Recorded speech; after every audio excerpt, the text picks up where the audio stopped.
Hello, hello, hello. Welcome to Inner Conquest, the world's greatest modern metaphysics channel. I'm your host, Jacob Edens, and today we are going to be discussing what it means to have dual focus in reality, okay? So when you think of mind, the reason that there are what you could consider multiple, for lack of a better term, dimensional spaces, right? So when people talk about third dimensional reality, what that means is essentially a physicalized external version of reality. When people talk about fourth dimensional reality, they talk about internal reality, which is essentially the precursor to a third dimensional physicalized reality, in the same way that if you have an architect and he sees the house in his mind and then he focuses, which is selective ignorance, meaning that he keeps continued awareness on that reality internally, he will then begin to move and coordinate his external reality to reflect the construction in the third dimension of the house that is present in his fourth dimensional mind. So when you have an internal mind, right, what you are is it's all the same reality, right? But there is essentially a subtle dimension and what you could call a more gross dimension. So subtle could be akin to essentially water, and gross could be akin to ice, right? So it's the same substance, it's all consciousness, it's all awareness, but one has physicalized into form and the other is in a more subtle realm, which is a precursor realm to the physical, more dense form, in the way that water, when frozen, turns into ice, and when ice, if heated up, will turn back into water. So when you're constructing a reality, what you want to understand is that when you're on Earth, Earth has a aspect to it that is meant to essentially get you to adopt the perspective of what you could consider a time delay, right? That's why in law of assumption, there is what you could call bridges of incidence. So if you look at time, right?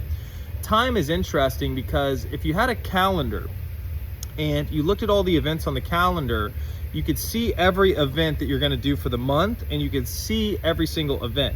Now, what you will experience linearly is you going through those events, like kind of like Sonic the Hedgehog goes through checkpoints or gets the rings in sequence. But on the calendar, all of those events are already there, right? You just go through them, or you can change the events. If you want to do something on a different day, you have the ability to change that, right? So if you think of yourself as the observer of time and space, you can then, from the same way that you would change events on a calendar, you can orchestrate your reality from the now moment, because everything is right now. Even if you go to that event, you're going to experience it right now. If you're thinking about an event that you went to previously, you're thinking about it right now. And then if you think about an event in the future, you're thinking about it right now. So everything is in the now moment, but from the perspective of time shifting, right? You can see it from a calendar optic of everything being laid out sequentially. And then you can choose to go into the mental state as if you are there now, right? So if I have a music festival on my calendar that I'm going to in 3 weeks, right? I can see that on my calendar and I can envision myself being at the music festival, which in the now moment puts my fourth dimensional mind actually in a conscious state of being there, right? Or I can sit there and observe the calendar thing from a perspective in my mind, right, of not being there now and anticipating that thing to come to me. And in my now moment, I have an experience of distance, of time perception of this will be taking place in 2 or 3 weeks, right? So when you are essentially creating a reality, what you want to understand are the optics of your perception. Are you perceiving that thing as if you are looking at the calendar and anticipating it in the now moment? Or are you actually going into the state of the experience as if it's happening now, right? So that is essentially what you could call the difference between a non-fulfillment and a fulfillment reality in your fourth dimensional mind, right? When you are in this reality, there is a keyed down, somewhat slower reverberation of mind, which gives you, it's really not accurate, but it gives you a perception that things don't happen immediately, right? So when you go to that fourth dimensional mind space of being at the music festival, right, you're seeing in your mind first person, walking around with a beer, going to stages and things of that nature. In your fourth dimensional reality, you are there, right? You're there now. That's happening now, right? And it's a little bit tricky because it's the deprogramming of linear time being a god, right? This has to be this way, but it's going to take this much time. You assign all power values through your assumptions. So if your assumption is that this thing has to happen before this thing, that's essentially what you call a condition. So if you are living a conditional life, that's why when you talk about metaphysics, and in specifics, Christian metaphysics, which harp on a premise called unconditional love, replace love with power and potential to experience what you want to experience right now, right? So if you have conditional love or conditional power and potential, essentially what that means is that in order for you to go into the state of first person experiencing what you want to experience right now, a condition has to be met. Then you've essentially made that condition a god that can govern over you, because you've claimed through a judgment, which is a freeze framing of reality. When you judge something, you say it's this way, right? Take the morals out of it.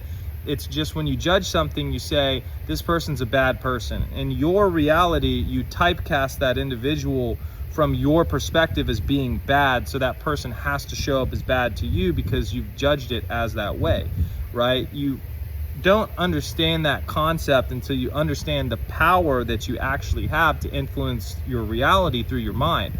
Because if you're powerless, judgments don't really matter because you don't think you have any power. But if you actually understand that the way you perceive reality changes the way the reality shows up, then judging something is okay if you judge it in a way that is favorable to you, because then you're freeze framing it in a way that's good. Like if you have a judgment that I'm always healthy, that can serve you, right? But you just don't want to judge out of,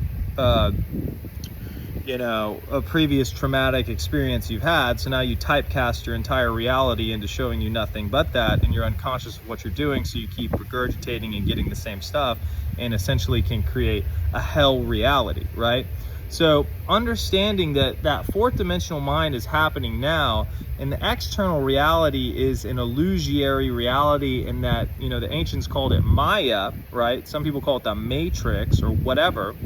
It's meant to essentially give you the illusion that the reality isn't conforming to that internal state that you're adopting immediately, right? So if you are essentially going into the state of having what you want right now, the external reality is best put as a printout of your memory, who you've been, right? Everything external to you is a memory of who you've been internally, because if you want to take the linear time-space perspective of it, it's essentially a blueprint that you've been aware of as a previous identity that has self-replicated itself external to you.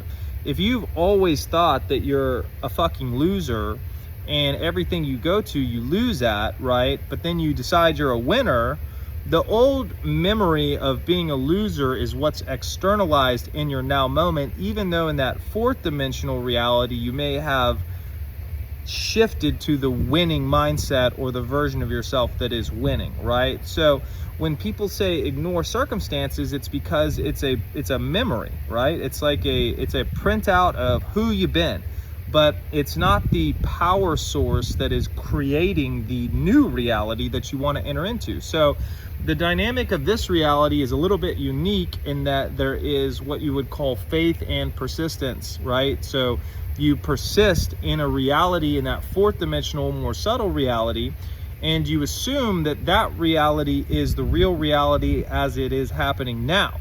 But what happens is you can't rely on validation, because the external reality is not shifting at the speed and the frequency that the internal reality is, right?